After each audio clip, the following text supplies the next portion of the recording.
है कब्र का टुकड़ा कहाँ कहाँ बरसे। है कब्र का टुकड़ा कहाँ कहाँ बरसे। तमाम दश्त ही प्यासा दिखाई देता है।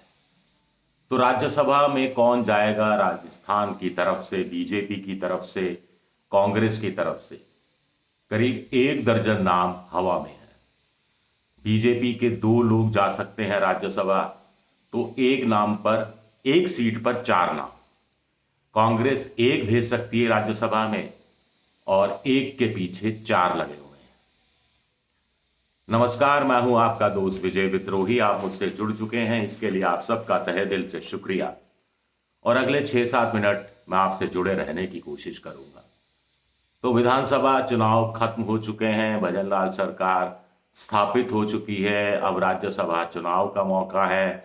3 सीटें हैं और बीजेपी की तरफ से करीब 8 नाम चर्चा में है।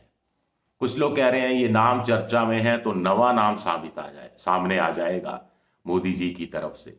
कुछ लोग कह रहे हैं नहीं, मोदी जी कितना भी चौंकाते रहे हों, लेकिन राज्यसभा चुनाव में, जबकि लोकसभा चुनाव के मद्देनजर उनको सीटें सभी की सभी 25 की 25 साधनी है, तो ट्राइड एंड टेस्टेड कैंडिडेट्स में से ही किसी को उतारा जाएगा।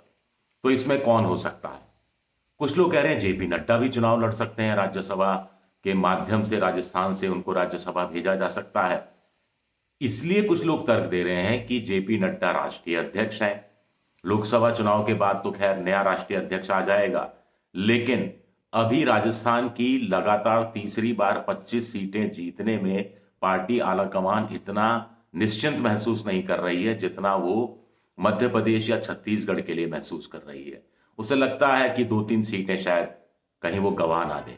तो उन्हें लगता है कि जेपी नड्डा को अगर राज्यसभा भेजा जाए तो पार्टी में एक नया संदेश, एक मैसेज जाएगा, कार्यकर्ताओं में मैसेज जाएगा और लोकसभा चुनाव की 25 सीटें जीतने में जेपी नड्डा महत्वपूर्ण भूमिका निभा सकते हैं। क्या ऐसा होगा? कुछ लोग कह रहे हैं कि जाट या गुर्जर होना चाहिए, यानी एक जाट एक गुर्जर होना चाहिए, क्योंकि speaker, CM, 2-2 deputy speaker, 2-2 deputy CM, कोई भी जाट या गुर्जर नहीं है। ऐसे में क्या अलका गुर्जर जो राष्ट्रीय सचिव हैं, क्या उनका नंबर लग सकता है? गुर्जर भी हैं, महिला भी हैं, तो क्या 4 जाति जो मोदी जी बात करते रहे, गरीब, युवा, महिला और अन्नदाता यानी किसान की, उसमें से एक जाति को वो साध सकते हैं, गुर्जरों की नाराजगी दूर कर सकते हैं?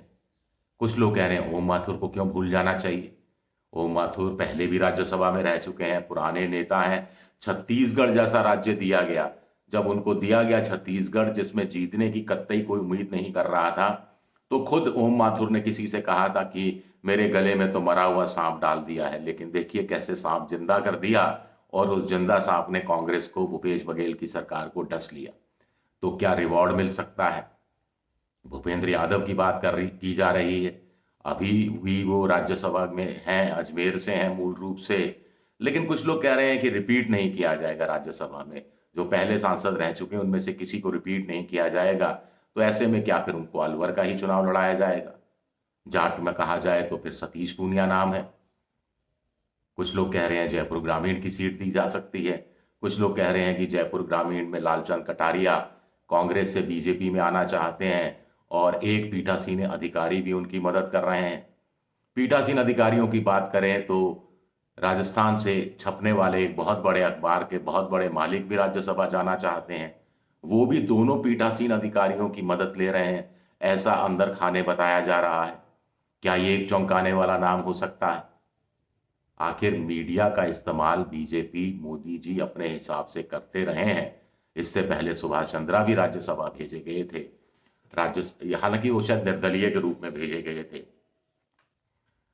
और भी कुछ नाम सामने आ रहे हैं, कांग्रेस की तरफ से भी कुछ नाम सामने आ रहे हैं। बीजेपी की तरफ से कुछ लोग कह रहे हैं कि कोई एक चौंकाने वाला नाम ऐसा भी हो सकता है जो जाति को साधने का काम कर सके।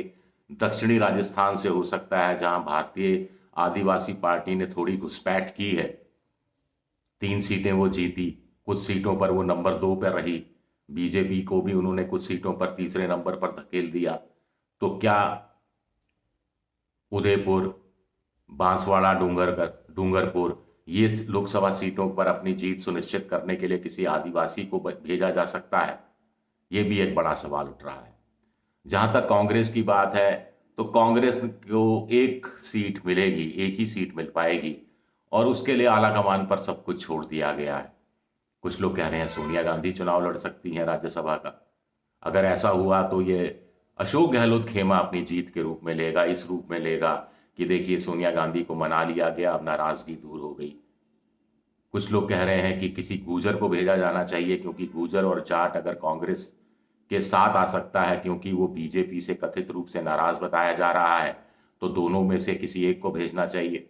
यहां लेकिन गूजर का नंबर लग गया तो ये जीत चली जाएगी या ये श्रेय चला जाएगा सचिन पायलट के खाते में, जिसे अशोक गहलोत नहीं चाहेंगे। तो फिर वही लफड़ा राजनीति का, आपस में तलवारें चमकने का। अभिषेक मनु सिंघवी मूल रूप से तो राजस्थान के ही हैं, उनका नंबर बहुत आगे चल रहा है, और बीजेपी कांग्रेस को ऐसे नेताओं की राज्यसभा में ज़रूरत है जो बड़े वोकल हों और जो बहुत तर्कों के साथ अपनी बात रख सकें। क्या उनका नंबर लग सकता है? एक नाम और आ रहा है कि कांग्रेस उनको राज्यसभा भेजना चाहती है। क्या राजस्थान से भेजा जाएगा? रघुराम राजन वर्ल्ड बैंक में रह चुके, रिजर्व बैंक के गवर्नर रह चुके, अर्थशास्त्री हैं, बहुत शानदार किताबें लिखते हैं। राहुल गांधी उनके बहुत बड़े प्रशंसक हैं। आपको ध्यान होगा कि भारत जोड़ो यात्रा का जो पहला चरण था, उस दौरान रघुराम राजन उनके साथ पदयात्रा में भी शामिल हुए थे थोड़ी देर के लिए, पर एक लंबा चौड़ा इंटरव्यू भी राहुल गांधी ने रघुराम राजन का लिया था।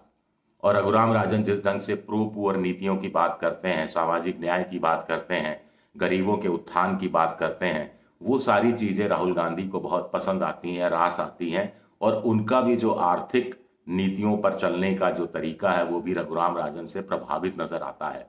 तो क्या राजस्थान से रघुराम राजन को भेजा जा सकता है? एक बड़ा सवाल ये भी उठ रहा है। अब इंतजार ही किया जा सकता है। इस बीच हो सकता है एक दो और नए नाम हमारे सामने आ जाएं, जिन पर हम चर्चा करें।